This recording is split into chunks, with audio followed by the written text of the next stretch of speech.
chapter 41, section 16, it says, Vayan Yosef et Paro limor, Biladai Elokim yaned shalom Paro. Yosef answered Paro, saying that it is beyond me. God will respond to Paro's welfare. What does it mean by it is beyond me? We literally just saw that Yosef was able to interpret the butler's dream. And now he's saying it is beyond me? What does it mean, beyond me? Rashi explains that when Yosef says it is beyond me, he is saying that the wisdom to interpret a dream, that's not mine. I'm not the one that has the wisdom to interpret a dream. Rather, it is Hashem. Hashem, God, is able to interpret dreams, and I'm the one that's going to say how Hashem interpreted it. I'm not the one, though, that interprets it. It's Hashem that's going to interpret Paro's welfare. In chapter 42, section 1, right in the beginning, it says, Vayar Yaakov ki yesh shever b'Mitzrayim. And Yaakov saw that there was grain in Egypt. How can it be that Yaakov saw that there was grain in Egypt? He wasn't in Egypt. How could he possibly know that there was grain in Egypt? So the truth is, according to Rashi, he didn't see that there was grain in Egypt. He heard that there was grain in Egypt. But it clearly says in the text, Vayar, and he saw. So what did he see? He saw within a prophecy that there was some kind of hope that still existed in Egypt. What was that hope? He didn't know that that hope was clearly that Yosef was still alive, but he did have a prophecy that he saw that there was some kind of hope. So yes, he heard about the fact that there was grain in Egypt, but he saw that there was something in Egypt that he could be hopeful for. And that turned out to be his son still being alive as second in command in Egypt. It says in chapter 42, section 5, Vayavo b'nei Yisrael lishbor b'toch habayim. To just give a little context, Yisrael sometimes is used later on in the Parshas for Yaakov's name. Hashem changed Yaakov's name to Yisrael later on. That's why we're known as B'nai Yisrael, the children of Israel. B'nai Yaakov is another term that we could also use. But here, we're using Yisrael. Vayavo b'nei Yisrael lishbor b'toch habayim. So the sons of Israel came to buy provisions among the arrivals. Why in the world b'toch habayim? Why around the arrivals? That doesn't make so much sense. So the truth is, according to Rashi, they had to all separate and go through different entrances of the city. Their father told them to do that. Yisrael, Yaakov, told them to go through different entrances of the city. Why? According to Rashi, so that the evil eye should not have an effect on them. For all of them were handsome and mighty. What in the world does it mean by the evil eye?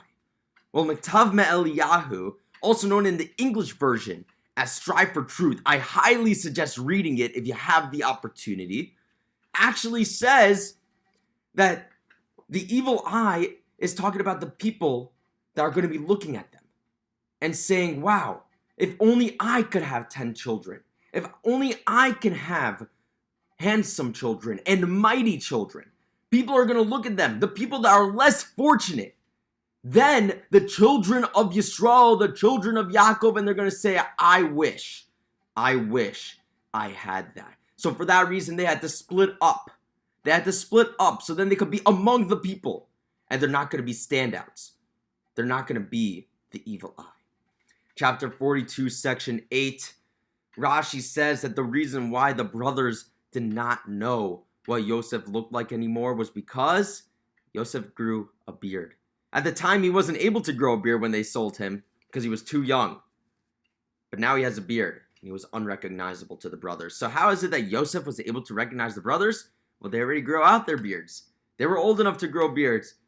They were already the same recognizable people that Yosef left. And for that reason, the brothers couldn't recognize Yosef.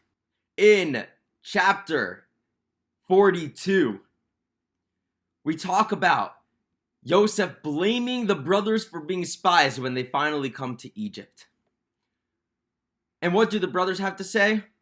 They say, "We, your servants, are 12 brothers, the sons of one man in the land of Canaan.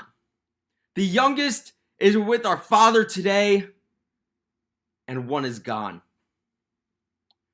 What was the point of saying that whole rundown of the brothers and where they all are? Rashi explains that this proves that they're not spies. Why? Because really what they were doing was looking for their missing brother. The reason why they went through all these different gates and they didn't go the same way is not because they were trying to separate or whatever it was and trying to look different than who they really are, but really they were looking for their brother. So what does Yosef have to answer? Yosef says, that's exactly it.